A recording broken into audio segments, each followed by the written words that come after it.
Hi, good evening. My name is Zarica Mendoza from the class of 2018. As the Brooks Alumni Fellow in the Office of Alumni Relations, and on behalf of the Holy Cross Alumni Association, I'm excited to kick off tonight's event, Get Mentally Fit for 2021, a conversation with Gideon Akande, class of '06. The creation of this webinar was a joint effort between the HCAA and the Office of Student Involvement. Based on responses, this topic is hitting home for many of us who are still trying to come out of the 2020 year slump and see the light at the end of this long tunnel. Before I introduce tonight's moderator, Brenda Hounsell Sullivan, I have some brief housekeeping notes. During this hour-long conversation, you're welcome to submit questions at any time throughout the conversation by using the Q&A function at the bottom of your screen. Many of you pre-submitted questions when you registered, so our speaker will jump into those first. If time allows, we'll try to get to some of your new questions answered in real time, so please keep them coming. Now, some words about our moderator, who will in turn introduce Gideon. We are thrilled to have Brenda Hounsell Sullivan, who serves as the Holy Cross Assistant Dean, as well as the Director of Student Involvement. She has been at Holy Cross since 2001 and has impacted the Holy Cross community, especially its students. Brenda excels at cultivating students into future leaders who will make a difference in the world, and that will be quite apparent in tonight's conversation. So without further ado, it is my pleasure to turn things over to Brenda. Erica, thank you so much. What a beautiful introduction. And knowing you as a student has been a blessing as well, and now as a colleague. So thank you. So Gideon Akande, how are you? Brenda, I am very excited to be here. I'm very excited to be connecting with the Holy Cross Alumni Association and current students who may be logging in and just reconnecting with the roots of the purple and white. And of course, reconnecting with you. It's been a while, my friend. How are you doing? Absolutely. I think you were 18 years old when I first met you. That was in 2002. So whoever would like to do the math at this point can figure out how long. Don't encourage them, please. Don't encourage them. But about 20 years. So it's been a great time since I've seen you in person, but I'm blessed to know you.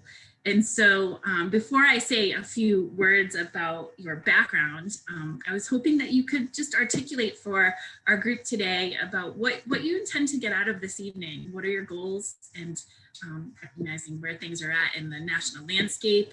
We spoke last week about the challenges that are happening as we speak, and just give us a little bit about what do you hope to accomplish? Yeah, I really hope to share that we are all very much in this together, and the sensations and the experiences and the situations that we're in are not unique to just one person, right? It's a challenge for us all, but there is light at the end of the tunnel. There is a hope that we should all cling to, in hopes for a brighter future for ourselves as individuals, as families, as cities, and of course, as a country as a whole, and as a world as a whole. But just know that, the struggles that you're feeling, the experiences that you're going through are unique in the sense that they are yours, but they're also shared. And we have to cling on to that community, if you will, and really bond together and share these experiences, talk about them, be mindful of what it is, but also know that we have the ability to change our reality in hopes for something better. Thank you so much. So as I mentioned, 18 years old, 19 years old when we first met, and just your journey has been incredible. And so I wanted to say just a couple of sound bites. Summer orientation leader, resident assistant, multicultural peer educator, reunion weekend student staff, captain of the football team, during your time at Holy Cross, many accolades, Presidential Service Award winner for your work in the Nativity School and the YMCA, and just some great times.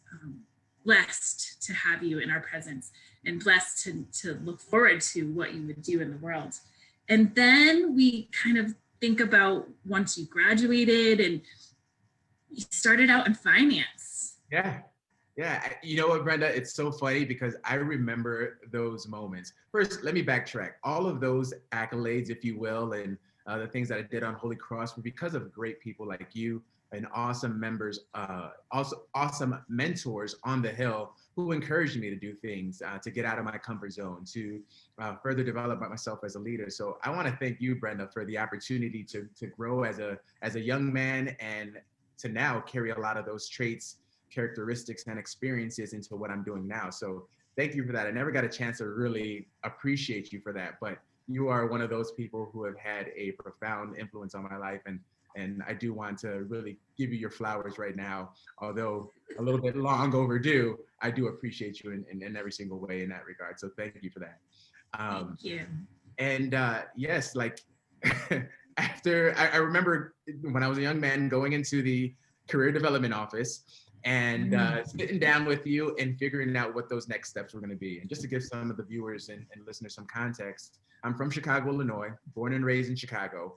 I thought Holy Cross was in Worcester, Massachusetts. So that's how far Mass was for me. Never really spent any time outside of Illinois.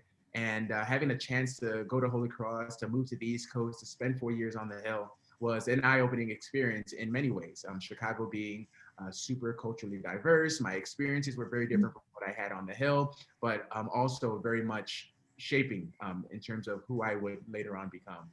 And when it was time for me to transition off of the Hill, and after graduating with a political science degree, or finishing up my political science degree at the time, it was a tough question. I didn't know what I wanted to do. Did I want to stay on the East Coast? Did I want to go back home? Yeah, I'm a poli-sci major, but I didn't really now at that point want to get into law or into finance or into government. So what is a person to do at that time?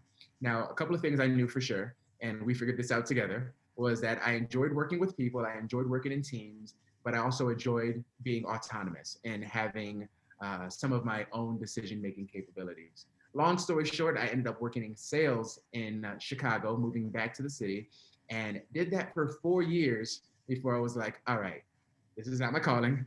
This is not what I'm passionate about. This is not what I foresee myself doing for the rest of my life, let alone for the near future.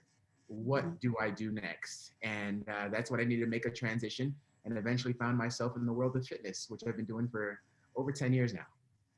Yeah, so those questions of who am I, who do I hope to become, and who should I be for others really do work. Wow. And it's what I think about every single day. Like, what am I doing? How am I improving others around me? How am I benefiting and supporting myself? How am I adding value to the world? And how am I adding value to those who may not be able to fend for themselves? So those questions, it's so funny because I remember sitting in the seat of maybe some of our listeners today and hearing alumni speak or going to talks in the Hogan Center, and they talk about men and women for others. And I'm like, yeah, that's a cool tagline. And, maybe you can write it out for a year or two after college, but after that, you got to fend for yourself.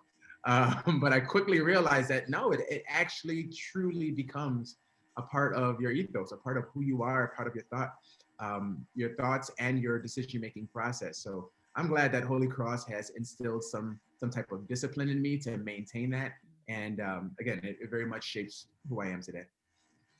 So speaking of discipline, one of the roles that you had on campus was through the football team. And so I tapped our current student, people who write things up for WCHC Sports, and I tapped them just the other day.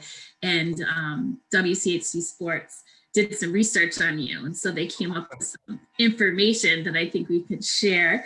And it was great. Adam Report, he just came forward with this paragraph about you. So I'm going to read it quickly.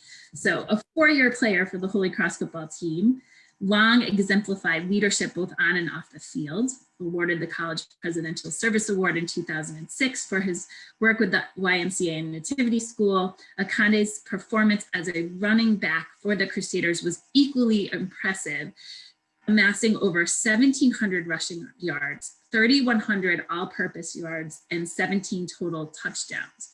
Between 2002 and 2005, Akande appeared in 42 out of 46 possible games for the Crusaders, a testament to his physical fitness and mental tenacity.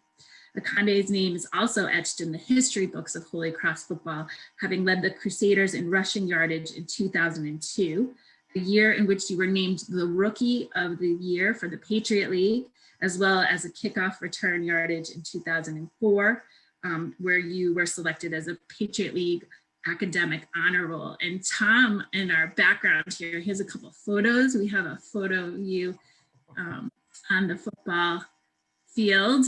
We have, your current kind of photo of what you're doing with Get Fit with Giddy. We'll talk more about that. And then the last photo was a photo I snapped when I was in the Planet Fitness locker room.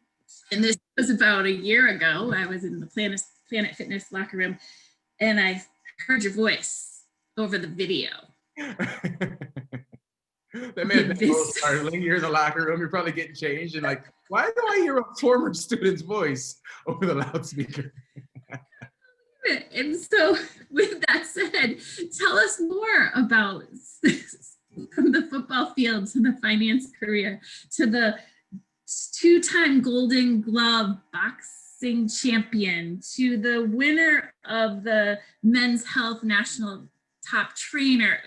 And I will tell you, before all that, I saw you on some show where you were throwing football around and you were competing live again. It was like a reality thing. Yeah. Up one day. So tell us more. I surely will. So needless to say, I've done a little bit of everything.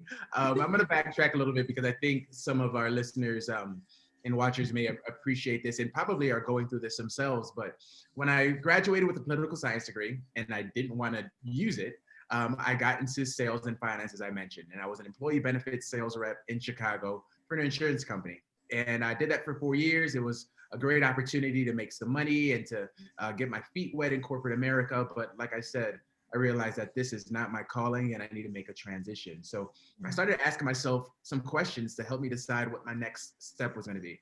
And the first thing was, what could I do every day that even if I wasn't getting paid for it, I would be completely fine with it.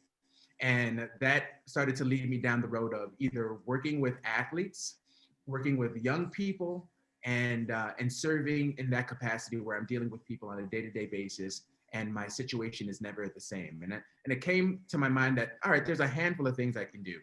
I can become a teacher in some way, shape, or form, in addition to coaching at the high school level, at the collegiate level, et cetera. And I could also become a personal trainer and merge fitness, athletics, competition, the things that I love, into working with people, regardless of their age and regardless of their experience level. So long story short, I did some shadowing, and I highly encourage anybody out there who's trying to make a decision on what their next step should be, find an opportunity to shadow, find an opportunity to even if it's unpaid, to get your feet wet into that world, because you'll find out quickly whether or not it's something that you want to further explore, or if you should stop, spinning your wheels or wasting your time in that endeavor to refocus on something else. So not only did I find a former Holy Cross Crusader, former football player, Steve Silva, who's from Rhode Island, who I played football with, but also he was in Chicago at the time as a principal for a charter school on the West Side. So we got in touch. I came onto his staff as one of the assistant football coaches there, loved every bit of it. And at the same time, too, I tapped in with one of my former high school friends. Her sister was a personal trainer at the time for over 10 years. So there was another opportunity for me to shadow and ask all the questions, right? Have the experiences of, all right, what is it like on a day-to-day basis working one-on-one as a personal trainer? What is it like to teach group fitness classes? How's that different? What type of money can I make? What are some of the obstacles and challenges that come with this lifestyle? What do you like? What do you not like? Asking the question, but also having the experiences let you know what path and decision you could make with little risk to sacrificing the time that you would need to further develop yourself as you proceed. So long story short, I made the transition into fitness. I started off as a personal trainer in downtown Chicago. I absolutely loved what I did. I was posting about it on social media, and so much so that people outside of the gym that I was working at were reaching out to me about working with them on their athletic and fitness goals. And I eventually transitioned to an independent personal trainer, started my own personal training business while teaching boutique fitness classes throughout the city, and just really ran with it. In 2005, I won a competition called the Men's Health Next Top Trainer, and Men's Health is the largest men's fitness brand in the world. So it gave me the opportunity now to really showcase my passion on a large platform and on an international platform. On top of that, in 2013 and 2014, I won the Chicago Golden Gloves boxing championship. And I really got into the sport of boxing to fill a competitive void that football left. So it wasn't like I grew up with the sport of boxing. I picked it up pretty late. Matter of fact, I was considered a grandpa in the gym, even at the age of 24 or 25, just because they start so young in that sport. But I really loved it. I loved doing something new, doing something challenging. I really appreciated starting from scratch and being a beginner again. And sometimes that's what we need to do, especially in times that are uncertain.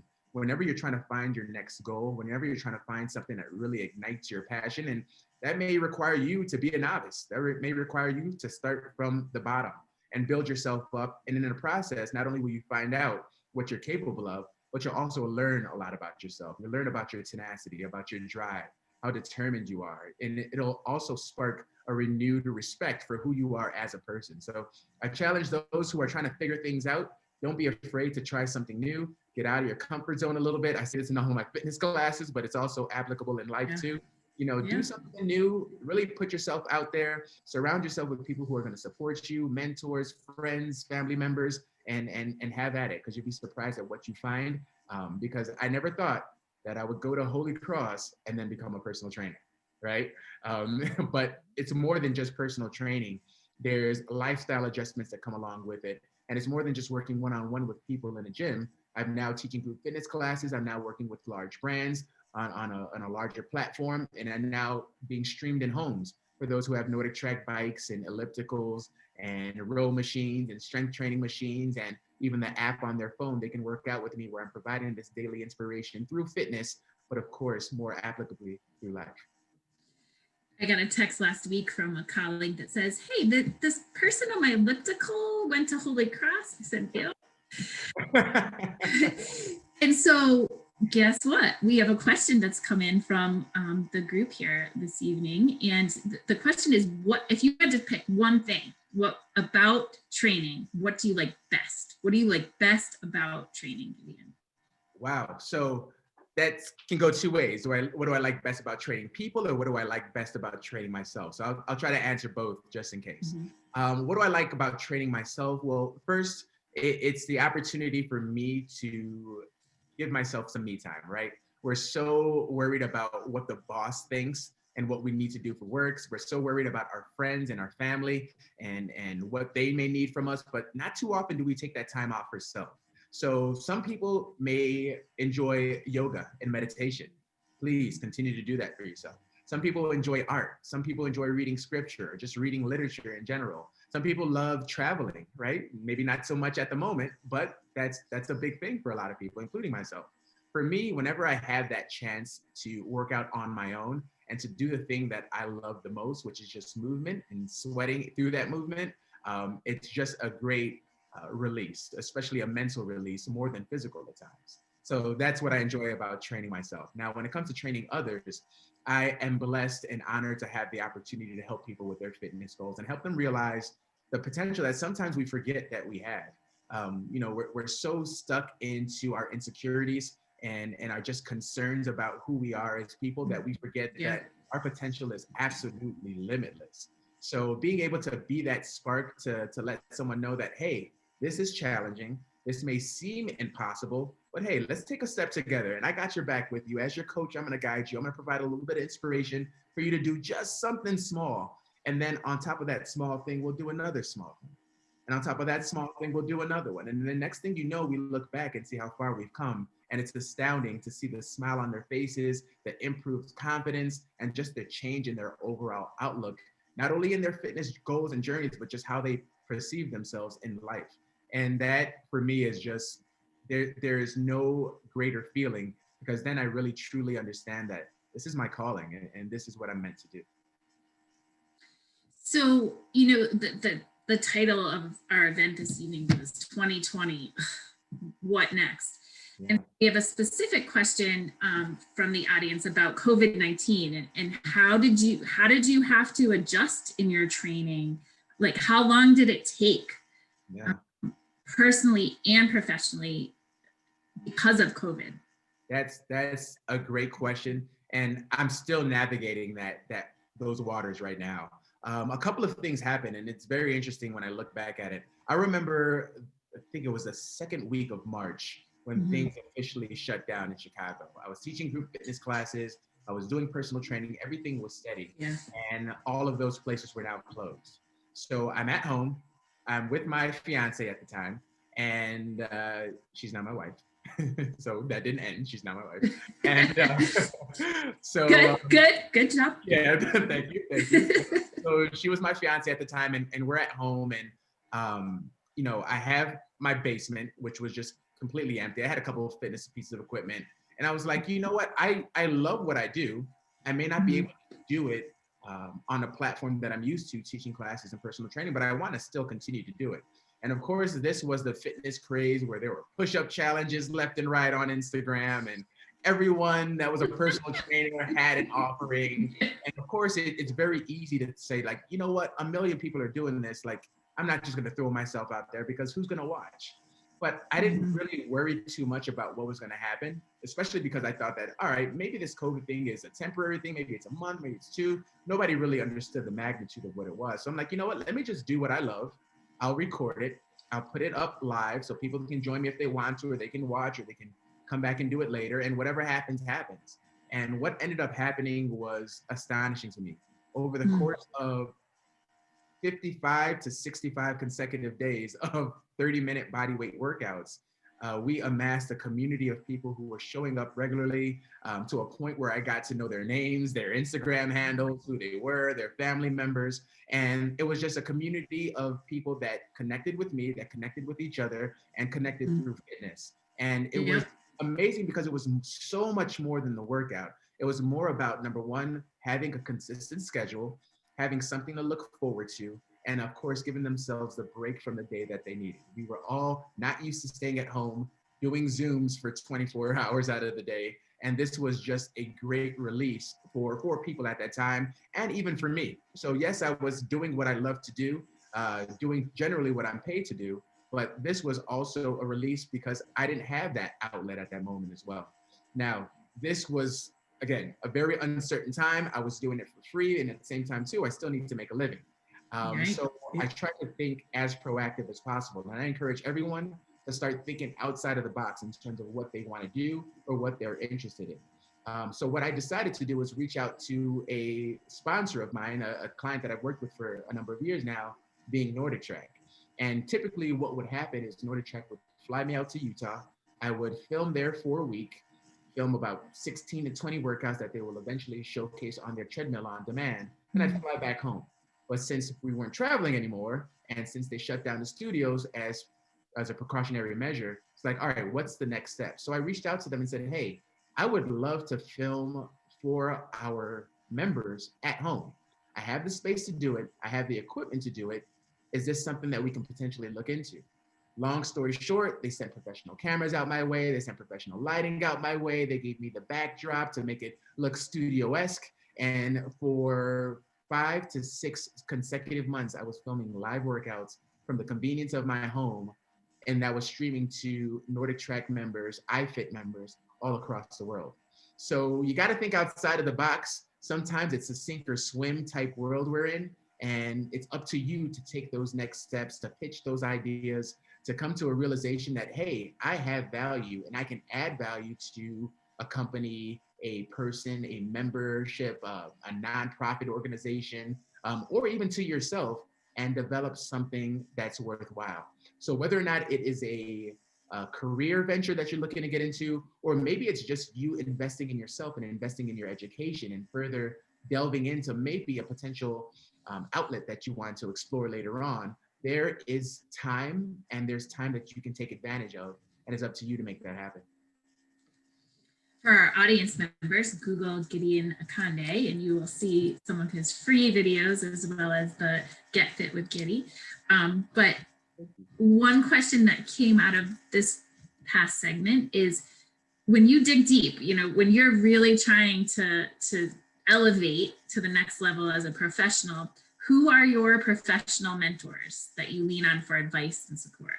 Do you have That's a great question. To be honest with you, I don't have one or two people that I call on, and I never have. That's one of the things that I am working on as a person, is developing true and meaningful relationships with a very small tribe. Just in the nature of my business and just who I am, and the fact that I work with so many different people on many different levels, from companies and clients to just members and people that I interact with, on social media or that take my classes. Um, I just haven't honed in on a very specific tribe. But what I do is I find inspiration and mentors wherever they may be. And I am not scared or hesitant to reach out to one person who I see is doing something that I want to learn more about. So even if I don't know you very well, I am completely fine with shooting a direct message, finding your email and reaching out that way, connecting through a friend, through a friend, through a friend, and making a phone call, because we all have value. And sometimes the people that we consider mentors may not even have those connections or may not even have that insight. Right. And I think there's a lot of people out there in the world that are willing to help. Again, I remember very vividly when I was making transitions into what I'm doing now.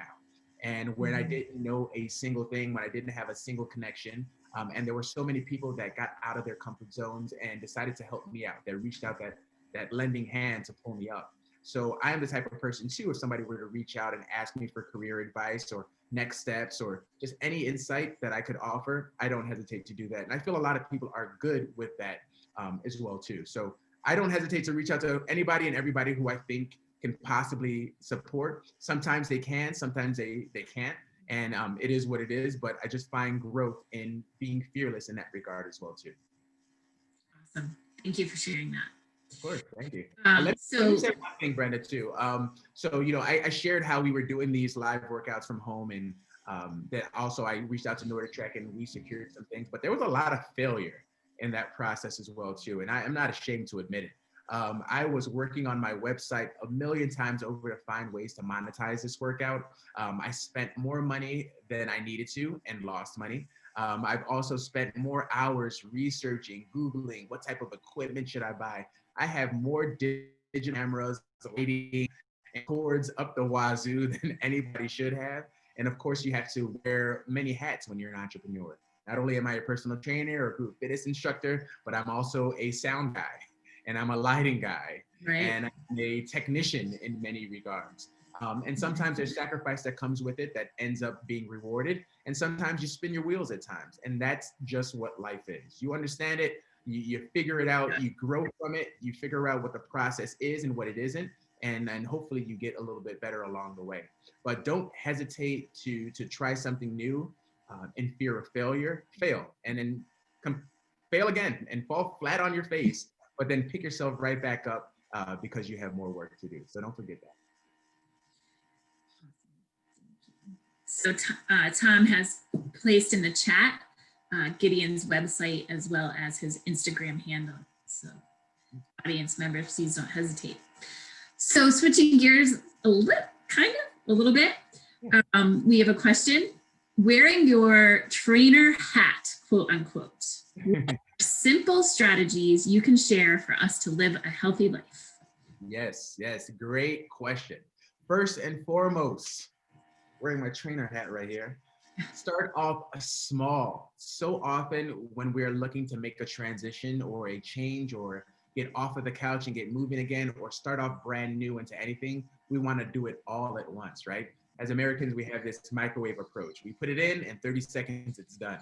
Well, chances are you may have fallen out of shape and that took some time, or maybe your confidence is not where it was, and that may be diminished also over time.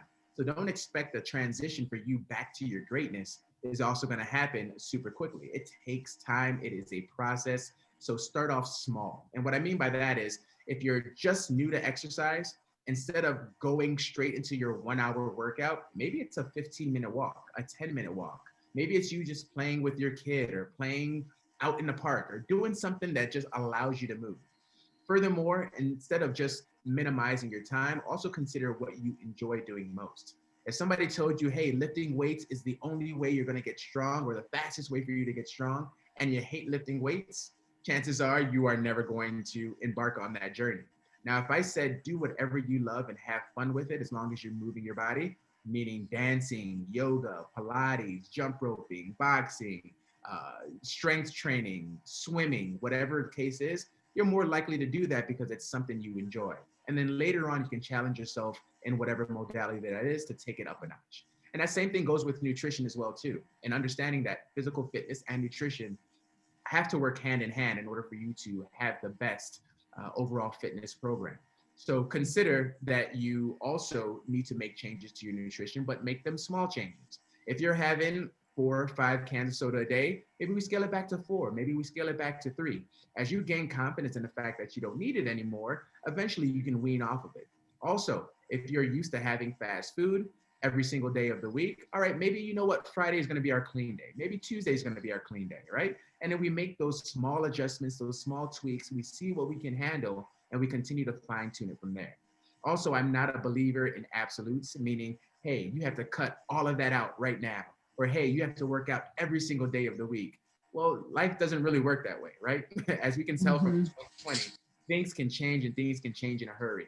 There's family members, there's holidays, there's what's available in the house, there's your situation, whether you're traveling, not traveling, what's available in your immediate area, etc. So just being mindful of your situation, but also being forgiving and being lenient on what is available to you and what your current situation may be is one thing that we need to remember. Have compassion for yourself, but also hold yourself accountable will allow you to progress within that fitness journey. So Gideon, we have another question. Fire away. Okay, they want to know what you do. What do you do in the morning, evening that supports your discipline goals? Like what is your go-to? Yeah, so it's very easy for me to exercise because it's my job, right? So whenever I am there, I make sure that I'm not only coaching the workout, but I also make sure that I'm getting a good workout at the same time too. So, just kind of give you guys some insider tips. If I'm teaching a beginner workout and you're watching me do this beginner workout, I'm sweating my face off also, because even though the general scheme of the workout is supposed to be easier, I make sure that I dial up the resistance when appropriate. I take up my incline when appropriate. So I'm also challenging myself to feel what the person at home may be feeling. But at the same time too, I am not always the most motivated person. Like you, my bed is very comfortable. My pillow is the softest in the world. And sometimes when you look outside and you see that snow falling, you just don't want to go anywhere. So I'm a real boy. I'm a real human being. I have those same sensations. And I always revert back to what I enjoy doing the most. I love jump roping. I love boxing, and I love basketball. Now, I'm not good at basketball, but I love basketball.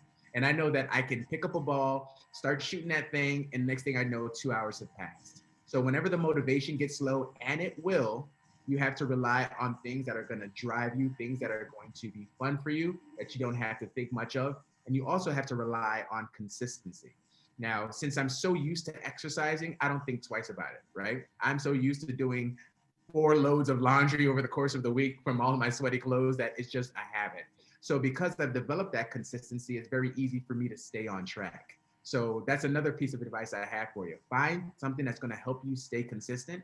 And that can be not only from doing something that you love, but also reaching out to somebody who's going to do it with you. Chances are, if you have a teammate, that person is going to hold you accountable, push you. You don't want to let them down. They don't want to let you down. And all of a sudden, you are doing more than you would on your own. So that's another thing I enjoy doing. I love taking group fitness classes, not as much anymore, but I love jumping online and jumping into a class and doing that virtually. Prior to, I would go to fitness studios. And even though I'm an instructor, I love learning from other people, but also being surrounded by the energy that a group of people bring. So find a community, whether it be online or whether it be in person, socially distanced, of course, and use that energy from each other to continue you to do what you know is best for you. So we have a fellow Windy City Crusader Chicago that has a question. Yeah. What is your favorite outdoor workout location in Chicago? Wow, so I mean, it's cliche, but you can't really get better than the lakefront pad in Chicago. For those who've ever been to Chicago, we're right on Lake Michigan, one of the 5 Great Lakes. So do your geography. I know you all learned the 5 Great Lakes in grammar school at some point in time, but we're right off of Lake Michigan, and there is what's called the Lakefront Path, Lakeshore Drive, whatever you want to call it, that goes from as far north in the city as you can go, So as far south in the city as you can go. And essentially it's just lakefront path. So you have the city to your right, depending on what direction you're going, and the lake to your left. And as you go through the different neighborhoods, you have beaches, you have parks, you have bike trails, you have running paths, you have open parks, and you can just have the best time navigating the entire city and of course connecting with other Chicagoans while getting your sweat on. So lakefront path, that's my final answer. Excellent answer. I've never been, but I will come visit once COVID is done. So, you know, as part of the registration for this event, we had people submit questions prior as well. And, you know, switching gears completely right now, I got one for you. Okay. Oh boy. So, what is the most challenging thing that has happened in your life, and how did you overcome it? The most challenging thing that has happened? That's a great question. I'm all about reflection, but I don't feel like I'm capable of reflecting on negative. It's a weird thing that I'm working on because I'm so forward thinking. I'm so positive thinking that oftentimes whenever something is a less than ideal that's happening to me, I'm so solution oriented that I don't take time to dwell in what's happening and why it's happening. It's how can we get past it? How can we overcome it? So it's very hard for me to kind of live in that moment because I don't like to think of myself as a victim. I don't like to think of myself as things happening to me, but more so, I like to think confidently that I have the ability to control the situation. So with that being said, that's a tough question to answer, but I will say this. 2020 has been very challenging, not from a restriction COVID lockdown standpoint, but from a social injustice standpoint. And I decided this year to use my social platform to provide whatever release and commentary that I needed to for my sanity. I lost followers for it, and that's really not a concern of mine. And I sparked some dialogue. That wasn't a concern of mine either. It was more so my frustration with what the current state of the country that I live in and the country that I was born in and the country that I love was going through. And it was a release for me. It was an outlet for me. Whoever liked it or didn't like it, whoever followed or didn't follow as a result of it, it really did not matter. It was more so a chance for me to cope with what I was dealing with and to release some frustration, some pain, some anger, and using those social platforms. So that's one thing that I'm also continuing to deal with and learn is that we're individuals. At the same time, too, I have to be respectful and responsible and mindful of my business. And most of my business is generated from my social media platform. I have a growing following on Instagram. I have people that follow me on Facebook, on YouTube. And of course, people say, all right, well, if it's your business, you should leave politics out of it. You should leave, social injustice out of it. You should do this and that. And hey, everyone is entitled to do what they want to. But at this point in time, it was a chance for me to do something different, not for any type of response, but just for me to live the way I wanted to live and to share my concerns in hopes for a better future. And that's something that I never would have done in the past. So it is something that I did think about briefly. And it was one of those things where it was like the straw that broke the camel's back. So I will say that something that has been challenging for me, and it's still a challenge, I still have to think about in what way am I positively influencing the world, right? Going back to what we talked about, how are you a man or a woman for others? How is what you're about to post or say, or the interaction that you're about to engage in, how is that going to make the world a better place, make your community a better place, make you a better person? And that's something that I'm growing with day to day, and hopefully will continue to find opportunities to be better as a result. I will say, so Gideon is referring to a video that he posted on his Instagram account that did go viral following the death of George Floyd. So you can find that if you Google Gideon Akande viral video.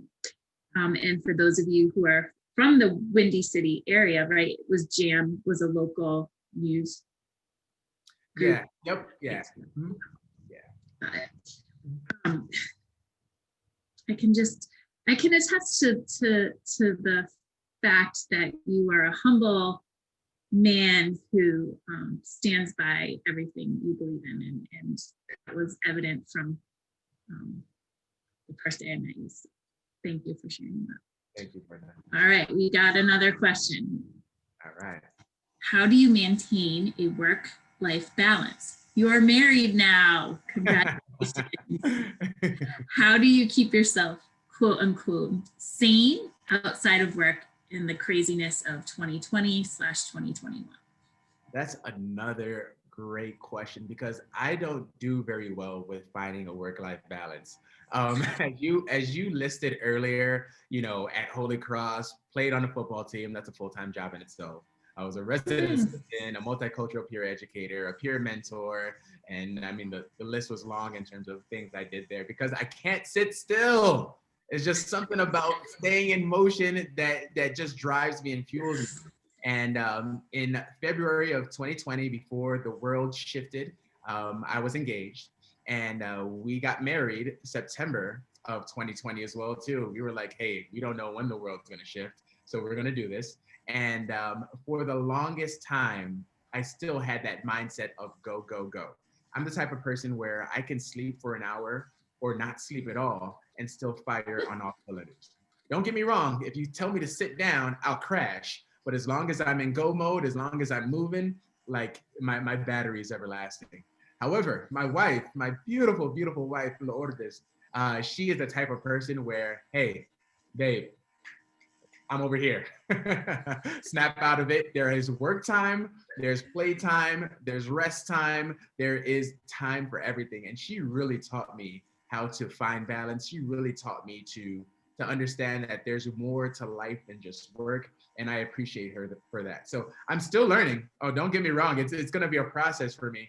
And for those of you who are type A personalities out there, I'm sure you can understand it. But I've also started to understand and realize, and now I'm coaching it, that when you take those steps back, you're giving yourself a chance to recharge the battery, right? Because after a certain point, your energy is finite. You're going to run out of it at a certain point in time. And then the work that you're doing, the efforts that you're putting forward, they're going, but they're lackluster. They don't have any oomph behind it. So when you take the chance to take time for yourself, take time for your family, take time for your significant other, for your pets, for your whomever, you allow yourself the chance to come back with a full heart, with full energy. And then whatever you were once doing that you're now resuming, you can attack with more vigor, with more life, with more zest, and of course have a greater impact. So I'm learning that, I'm seeing it. Sometimes it takes a couple of knocks on the head to remind you that, hey, this is good for you.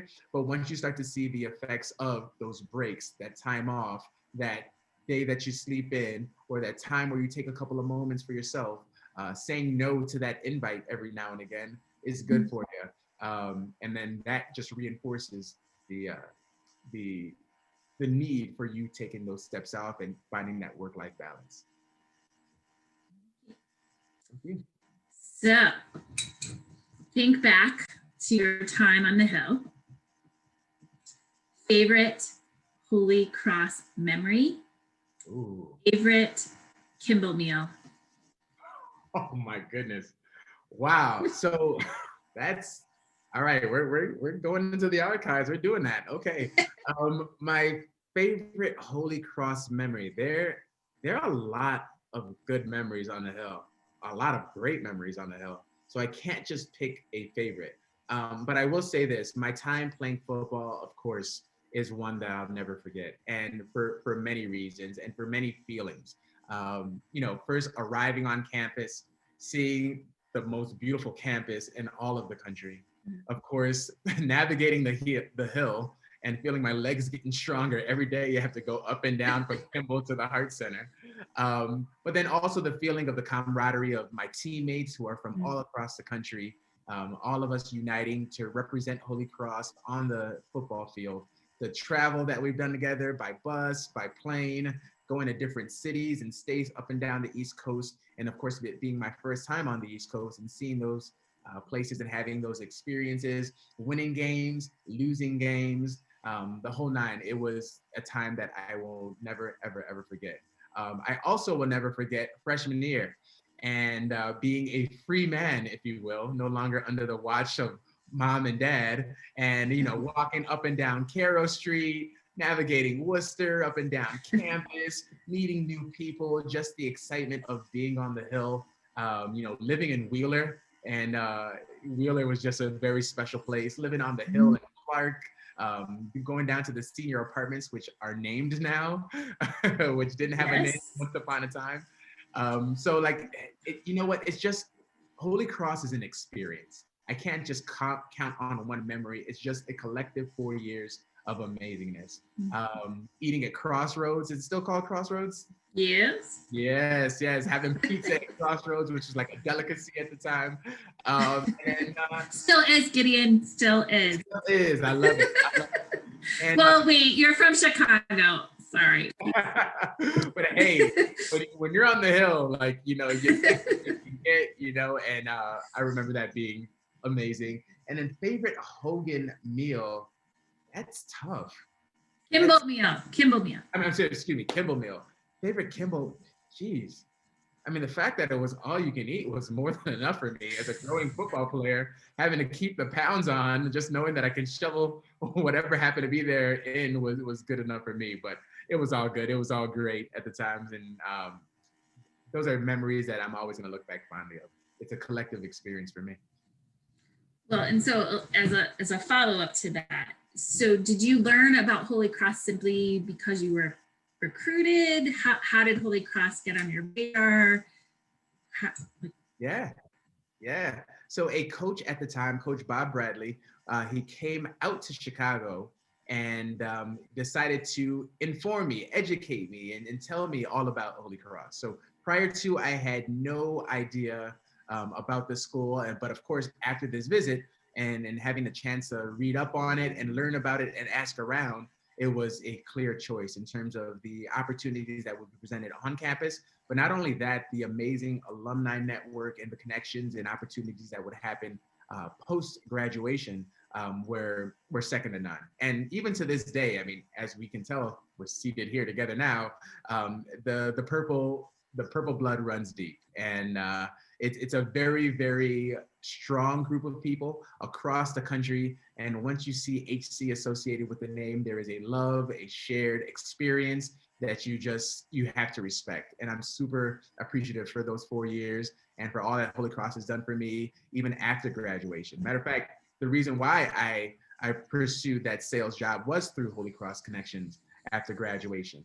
And even to this day, I'm still relying on and counting on many of those Holy Cross connections as friends who present opportunities and just provide great connections since. Yeah, it's like a special place. Very special. Very special. Okay, so they're seeking your advice, Gideon. Seeking your advice. So students that are on this right now, what advice can you offer to our students who are about to start an unprecedented semester on the Hill? How can they find strength? How can they be optimistic? We need your advice. That's a great question.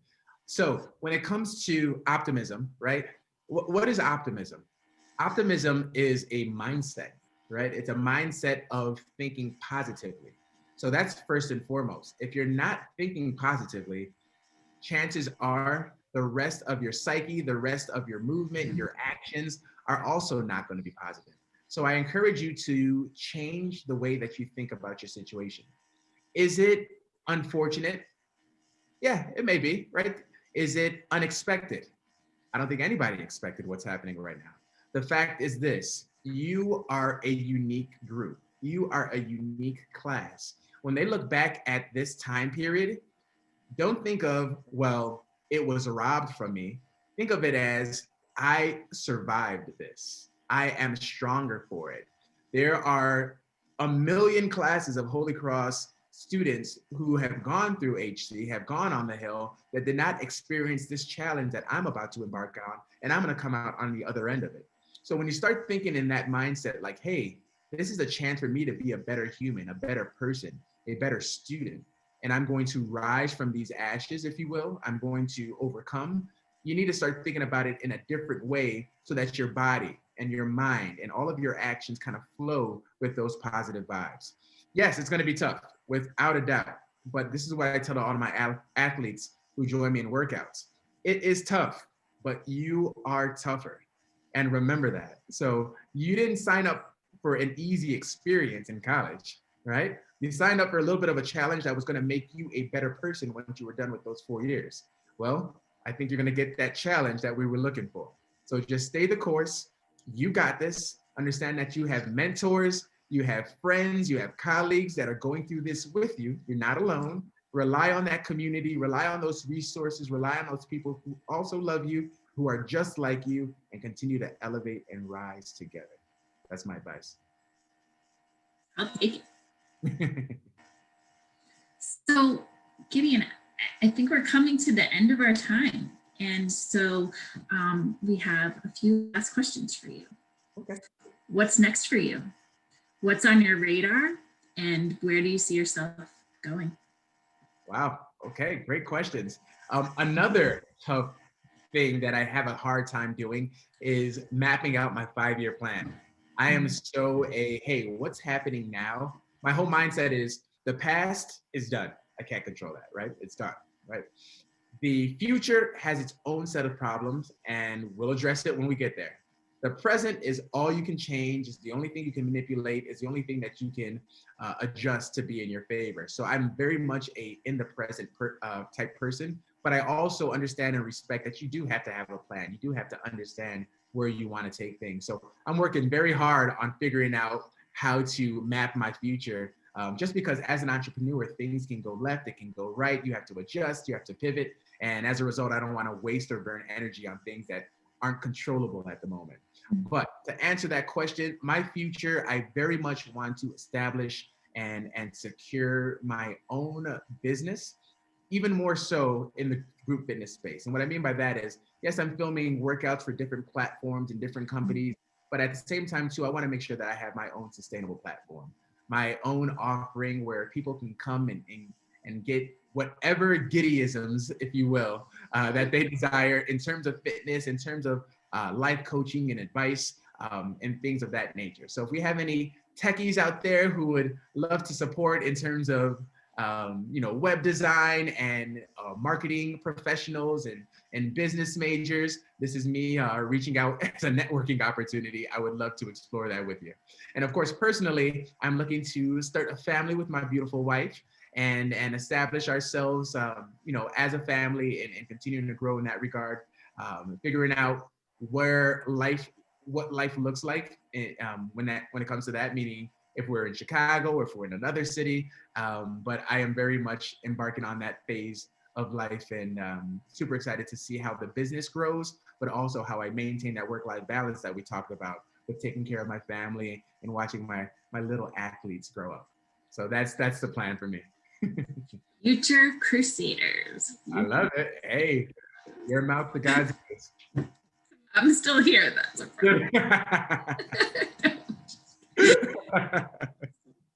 So closing sentiments, Giddy. What would you like to close with? Yeah. You are all blessed. You are all blessed. You are all strong. You chose Holy Cross for a reason. Holy Cross chose you for a reason. This is your destiny. You're supposed to be here. It's supposed to be challenging. It's supposed to be tough. All the things that are supposed to happen are happening. So don't think of this as a punishment. Don't think of this as drudgery. Don't think about this as anything that is happening to you. This is happening for you. Remember, keep that mindset positive. Continue to do positive things. Love on each other. Support one another. Take care of those who can't take care of themselves. And just be the best person that you can be. Awesome. Gideon, on behalf of the College of the Holy Cross, we would like to thank you for your time this evening. We know that you are a very busy man, and we greatly appreciate everything that you've shared tonight. The Young Alumni Association, Erica Mendoza and Tom Cadigan, great organization of this event, WCHC Sports, Athletic Marketing, and everyone who contributed to the content, and our audience who submitted questions prior, and those folks who are on with us right now. we really appreciate your time this evening as well. Don't forget to check out GideonAkande.com and follow Get Fit with Giddy on Instagram. And please know that it's been just a blessing, Gideon, to meet you, to know you, and to continue to watch where you'll end up. So thanks everyone, and signing off from the College of the Holy Cross virtual event.